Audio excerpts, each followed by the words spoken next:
మోకాళ్ల నొప్పులు, gas, gut health వంటి సర్వ రోగాలకు నివారణి అరుణ యోగా ఆముదం. రిస్క్ చేయడం వేరు, భారీ రిస్కులు చేయడం వేరు. సొగసు చూడతారమా అంటే నాకు తెలియదు సార్, వేరే వాళ్ళు చెప్పడం అంత ఆ వయసు లేదు. గుడ్ మూవీ అని చెప్పారు. సో రామాయణం అయితే నేను థియేటర్లో చూశాను, మీ రామాయణ బాలరామాయణం. బట్ ఎందుకు బాలరామాయణం అంటే మూడో సినిమాకి మళ్ళీ రిస్క్ చేశారు? ఇప్పుడు మీకు రిస్క్ అనిపించిందా? రామాయణం తర్వాత ఏం సినిమా చేశాను నేను? రామాయణం తర్వాత చూడాలని ఉంది, చేశారు.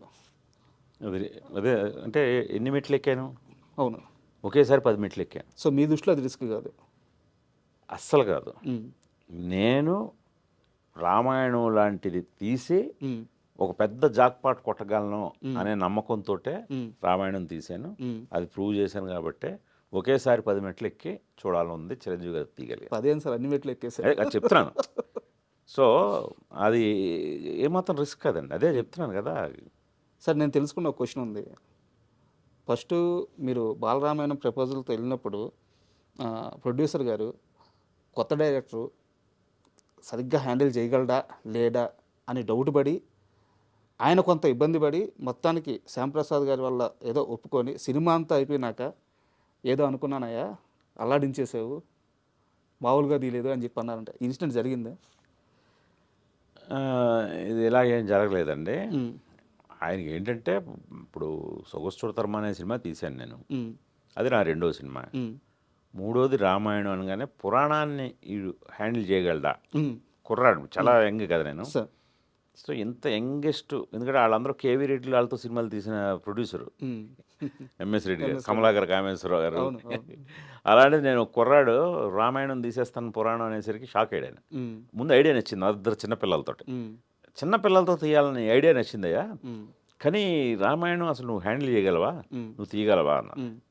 నేను తీయగలను సార్, తీస్తాను కాబట్టి ఐడియా వచ్చింది నాకు అని అంటే, సరే అయితే నా ఫ్రెండ్స్ కొంతమంది ఉన్నారు, వాళ్ళందరినీ పిలుస్తాను, నువ్వు అసలు రామాయణం కథ చెప్పు మాకు, నువ్వేం తీయాలనుకుంటున్నావో చెప్పు అన్నారు. దాదాపు ఒక 20 మంది కూర్చున్నారు, అందరూ పండితులు, మామూలు కాదు. ఎంఎస్ రెడ్డి గారి బ్యాచ్ మామూలుగా అప్పట్లో మాలకొండారెడ్డి గారు, ఈవెన్ నాకు తెలిసి గుంటూరు శేషేంద్ర శర్మ గారు కూడా ఉన్నారు అనుకుంటాను. అలాంటి వాళ్ళందరినీ కూర్చోబెట్టి చెప్పు రామాయణం అన్నారు. చెవట్లు పట్టేస్తాయి కదా సార్. నేనేంటంటే అప్పటి వరకు రామాయణం అనేది సినిమాల ద్వారా చూసి తెలుసుకున్నదే, కానీ నేను ఎప్పుడైతే రామాయణం థాట్ వచ్చిందో నేను అప్పుడు వాల్మీకి రామాయణం చదివే నేను ఒక ఆర్డర్ రాసుకున్నాను. సో అందుకని ఆ కమాండ్ తోటి మొత్తం చెప్పిన ఆ ఫస్ట్ సిట్టింగ్లోనే వాళ్ళందరికీ కాన్ఫిడెన్స్ వచ్చింది, ఇతను తీయగలడు, ఇతను పాత్రలను అర్థం చేసుకుని తీరు, కానీ ఇతను సటిల్గా చెప్పిన విధానం కానీ ఖచ్చితంగా ఇతను తీయగలడని వాళ్ళందరూ ఓటేసాక అప్పుడు సినిమా మొదలైంది. లేకపోతే ఇది చివరంతా అయిపోయిన తర్వాత పరీక్ష కాదు, ముందే పరీక్ష. ఎందుకంటే అప్పట్లోనే 3 కోట్లు ఖర్చు పెట్టామండి ఆ సినిమాకి, చిన్నపిల్లలతో. 3 కోట్లు అంటే ఇప్పుడు నాకు తెలిసి 90 కోట్లతో సమానం, అంతే కదా. అండ్ ఎన్టీఆర్ గారు, మాస్టర్ ఎన్టీఆర్ అంటే మీ మాస్టర్ ఎన్టీఆర్, మాకు జూనియర్ ఎన్టీఆర్, సడన్గా అనుకోకుండా మీ రైటర్ సంథింగ్ ఎవరో మీ జర్నలిస్ట్ మీ టీం అతను తోట ప్రసాద్ గారు అనుకుంటాను, ఆయన బస్సులో వెళ్తుంటే రవీంద్ర భారతి దగ్గర బోర్డు ఏదో కనిపిస్తే దొరికారంట. అసలు జూనియర్ ఎన్టీఆర్ గారు రావాలి అన్న ఎలా వచ్చారు, ఆన్ బోర్డు ఎలా అయ్యారు?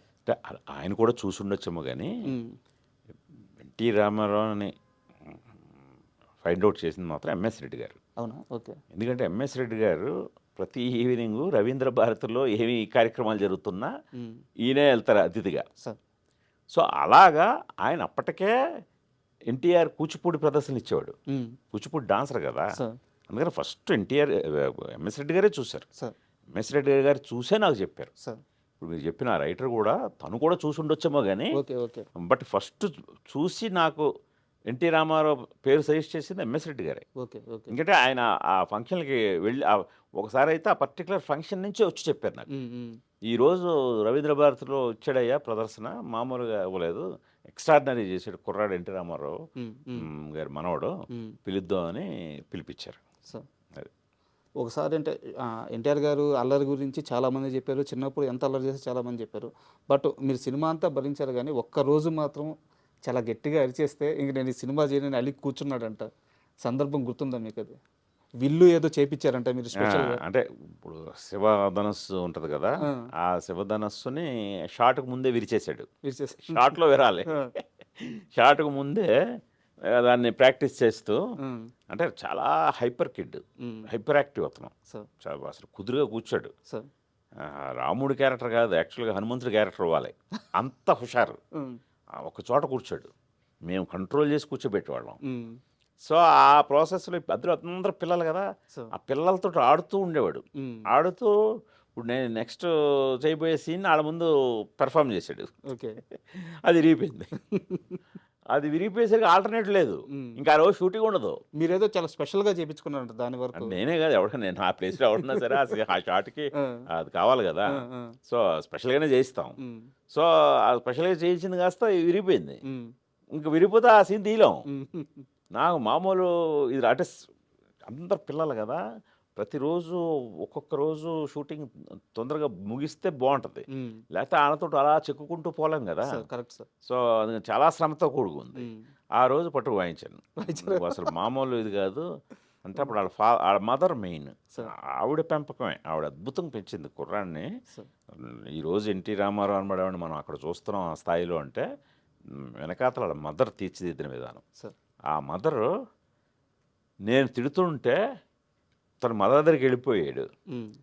మదర్ అలా గమ్మునే ఉంది తప్పితే నన్నేమి మీరు చిన్నపిల్లాడు కదా ఆడికి తెలియకుండా ఏదో ఇరిచేశారు, ఎందుకు అంత తిడతారు అనలేదు. ఆవిడ అలాగే ఉంది, డైరెక్టర్ గారిని నువ్వు ఇది చేసావు అంతే, అది ఆయన ఏం చెప్తే అది, ఆయన తిట్టినా కొట్టినా పడాల్సిందే అందావిడ. Great sir. అది మామూలు, అది పెంపకం అంటే. ఇఫోరియా గురించి మాట్లాడుకున్నప్పుడు పేరెంటింగ్ అని చెప్పి ఒక మాట అన్నారు, ఇది రియల్ ఎగ్జాంపుల్. అంతే, అదే ఎగ్జాక్ట్గా మన ఇప్పుడున్న సినిమాకి కరెక్ట్ సిచ్యువేషన్. సార్ ఎంత జర్నీ అంటే మీరు ఇందాక అన్నారు రామాయణం తీసిన తర్వాత నేను ఒక 10 మెట్లు ఎక్కానని, బట్ దత్తు గారు నాకు తెలిసి మిమ్మల్ని తీసుకెళ్ళి చిరంజీవి గారికి పరిచయం చేశారు. చిరంజీవి గారు ఫస్ట్ మీకు ఇచ్చిన టాస్క్ ఏంది అంటే, సారీ ఫర్ ఇట్లా అంటున్నందుకు, అప్పటిదాకా మీరు రామాయణం హిట్ కొట్టినా కానీ స్టార్స్ని హ్యాండిల్ చేయలేదు. చిరంజీవి గారు మిమ్మల్ని స్టార్స్ని సరిగ్గా మామూలు ఆర్టిస్టులనే పెద్దగా చేయలేదు కదా. చిరంజీవి గారు మిమ్మల్ని నమ్మాలంటే ఆయన ఏదో ఒక మ్యాజిక్ జరిగి ఉండాలి. ఆయన మీకు ఇచ్చిన ఫస్ట్ టాస్క్ ఏంది, ఎలా నమ్మారు మిమ్మల్ని? కథ చెప్పడమేనండి, టాస్క్లు వేరే ఇవ్వరు మనకి. ఒక డైరెక్టర్కైనా ఒక రైటర్కైనా వేరే టాస్క్ అవసరం లేదు. నువ్వు ఏం తీయబోతున్నావో నువ్వు చెప్పే దాంట్లోనే తెలిసిపోదు నీ సత్తా. నేను కథ 3 గంటలు అనర్గళంగా చెప్పాను. దత్తు గారు, చిరంజీవి గారు, అరవింద్ గారు, వీళ్ళ ముగ్గురు విన్నారు కథ. నేను నా లైఫ్లో డైరెక్ట్గా చిరంజీవి గారిని చూడడం అదే మొదటిసారి.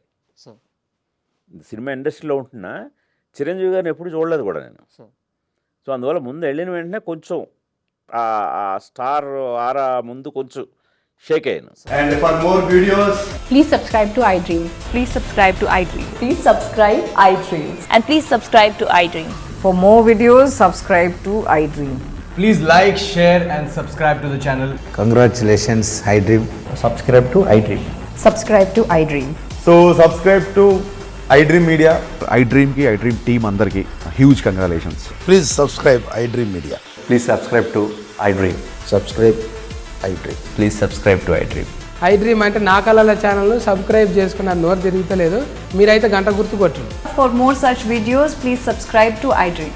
Subscribe to iDream. Please subscribe to iDream. Please subscribe iDream Media. Please do subscribe to iDream. Please subscribe to iDream Media. For best entertainment and information, please subscribe iDream. And don't forget to subscribe to iDream.